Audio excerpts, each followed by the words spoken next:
Hey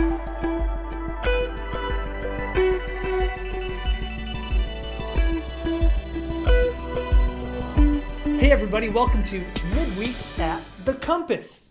I figure if our senior pastor Jeff Griffin can teach in front of a TV, then every once in a while it might be helpful for me to do something similar, especially when what we're going to talk about is going to be best suited for having a visual aid. But let's not get too far ahead of ourselves here. How many of you spend time on social media? How many of you spend more time than you would care to admit on social media? All right, I'm not alone there. I know I'm not alone there. But as you're scrolling through social media, a lot of times lately, I'm seeing these clever math problems on things like Facebook. And it'll be like all of these different pictures, and it'll just be, one thing plus one thing plus one thing equals 30. But then it gets to the bottom, and it starts to just subtly shift the picture, and it makes everybody go nuts. But there was a math problem that gained traction on Facebook even before that. And I want to toss it up on the screen here. Now, don't shut down on me yet. See, I was a good student in high school. I was pretty good at math. I was terrible at geometry. But algebra, I could handle the first, outer, inner, last. I knew my order of operations. I could start to figure some things out. So when I see something like this, I'm fairly confident I know the answer. Now, what do you think the answer is? Some of you might be sitting here and thinking the answer is 1. Others of you might be sitting here thinking the answer is not 1, but 9. Now, order of operation is important. What's the answer? I'll let you figure that one out. Quite frankly, I just think the equation's poorly written to try and get at what it wants to get at. But besides that, right? Order of operations are important. The way we structure math is important. Now, what does all this have to do with faith? Last week we talked about this verse in John chapter 13 where it says, Jesus was speaking, he says, that people will know that you are my disciples because of how you love. So we talked about how what Christians should be known for is love. But it gets a little bit complicated, right? Because there's this term disciple. And I think a lot of times we get hung up on it. So when we're talking about making a disciple, what we're doing is just talking about making a clone or a carbon copy. In our case, as followers of Jesus, we want people who are becoming more and more like Jesus, that look more and more like Jesus. But the writer Paul in the New Testament frequently would say things along the lines of, imitate me or follow me as I'm following Christ. In a nutshell, that's discipleship. That's what a disciple is. But I think a lot of times we think that it's more complicated than that. We hear the term discipleship and we think that's for the paid professionals to do. That's not something I can handle. Now, I want to take this back to our math equation. Because as much as some of you might not like math, I think this equation could actually simplify discipleship for you. I think that it's possible that you could look at it and be like, well, it's not this really hard, nebulous concept that I can't even wrap my brain around. What does it look like to take someone on a discipleship path? I don't know enough to do it. I second guess myself. Whatever the questions you might have, I think this could help a little bit. Now, I also want to make sure to give credit to Pete Sutton. Pete, if you're joining, what's up? Pete is our student ministry pastor here at our Naperville campus of the Compass Church. And he helped me put some framework around this. And I wanted to make sure to share it with you because it was super helpful for me. So here we go. What is the discipleship equation? Or let's put it another way. How can I make a disciple? Very simply, discipleship is just this. It's habits times tools plus environment times relationship, all to this exponential factor of time. And if I've lost you already, I'm sorry, but let me walk through a little bit quicker, right? Anytime you see parentheses, you're going to do what's in the parentheses first.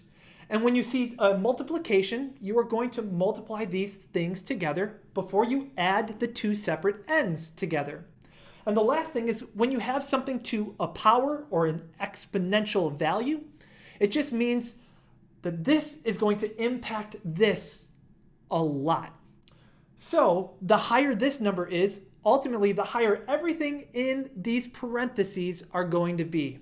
So let's walk through it one more time. Discipleship equals habits times tools plus environment times relationships, all to time, all to this exponential factor of time. Okay, now again, don't tune out just yet. Here's why this is important. Let's go to your English class now. Think about your who, what, where, when, why, and how. You want to know something? Every single one of these is covered just in this equation. Here, let me show you. I'm going to pull my best Simon Sinek. He has a really famous TED Talk that says, start with the why. You can get anybody to believe anything if you tell them why. You don't tell them what or how or anything like that. So the why for us is discipleship. You might be thinking that's a what or a how, but that's not true. You want to know why discipleship is a why? Because of Jesus' last command to us. It's called the Great Commission, and just very simply, it says, go and make disciples. The reason that we have been left here on earth, the reason that we exist is to love God and to help others love him.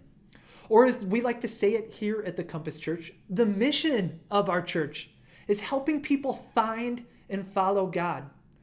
Why do we exist? The back half of it is follow God. We exist for discipleship. Now your how, that's your habit. So what's the thing you want people to be able to do? The tool is just simply the what.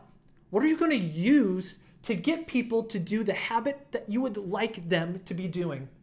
The environment is your where. This is just your physical location. How are you going to enact this? The relationship is the who. Who are you trying to walk through this discipleship journey with? And the when, that's time. The when matters. The shorter amount of time you're spending, the less chance and likelihood that this discipleship strategy is going to take hold. But the longer the when, the longer the time, the more likely it is that you are going to see growth in somebody's faith journey and faith story. So if you don't believe me, let's just walk through practically maybe one or two examples of how this could work.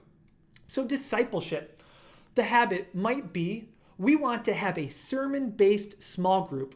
So we're going to get together and discuss questions that are provided by the Compass Church that are associated with our weekend service. The tool, again, is those small group questions. The environment could be that you are going to get together in somebody's home every other week. The relationship is your small group. It's the people that you are regularly getting together with. And again, the time. It could be that you are dedicating to meet every other week over the course of a year. Or let's maybe take it to one-on-one interactions, right? The habit might be you want somebody to develop a love of prayer. And to do that, you're going to use a Craig Groeschel book study. The environment you might land on is we're just going to meet together at a park and review the tool that we've decided to cover together. And it's going to be with your best friend. Or maybe, as we like to say it here at the Compass, your pearl. The person that you want to have know and love Jesus. And you're going to do this every week for as long as it takes for this prayer habit to stick. Does discipleship seem like it's too big of a task now? Does that seem like something that's a little bit more manageable? It takes this idea of discipleship, and I have no idea if I'm doing it or doing it well, and turns it into something that gives you an action step. Something that you can look towards and be like, this is realistic. I can look at this and know that I am doing discipleship. But I want to have one huge caveat here. If you're looking at this and you're looking at the equation, what do you see missing? I see something missing really quickly. You see, we could have the best intention of having a habit of reading the Bible every day, and the tool is a Bible reading plan on our YouVersion app. All of those things are wonderful. But discipleship, it doesn't happen in a vacuum or a void. And guess what? Discipleship also doesn't happen because of us. It happens through us. So how does it happen? Let me tell you the one thing that I think is still missing from this equation. And that's God. We have to start here. Because let's go back to math for just 1 second. That equation was wonderful. But if God is 0, If God is not a part of these habits and tools, these environments, relationships, and time, then you want to know what happens to this whole discipleship equation? It turns to zero. If God is not present in what's happening here, then a disciple is informed. The best of intentions on our end ultimately prove to be pointless and useless. So how do we get God to become involved in this discipleship strategy? Maybe that's actually a really poor way for me to have phrased that question. Ultimately, how can we make sure that we have not neglected God in this equation? And I want to give you a very simple answer. It's to pursue God.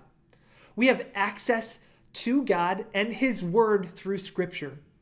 We have the ability to ask of God and have Him answer. Now, it might not be the answer we always want, but He does answer with yes or no or not now. We've talked about that before as well. But Scripture tells us to approach the throne of God with boldness and present our requests. We can come and ask God to be part of all of this. We can say, God, there is somebody or there are some people that I love, that I want you to reach out to. And God, I am willing for you to use me in whatever way you see fit to make that happen.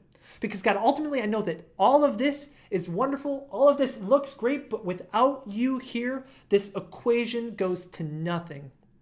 But with you here, with you fully present, with you active and engaged in my life and working behind the scenes in these other people's lives, more could happen than I could have ever hoped or dreamed or imagined.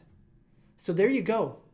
Discipleship starts with the why. It's why we're here. And it also starts with God because it doesn't exist without Him.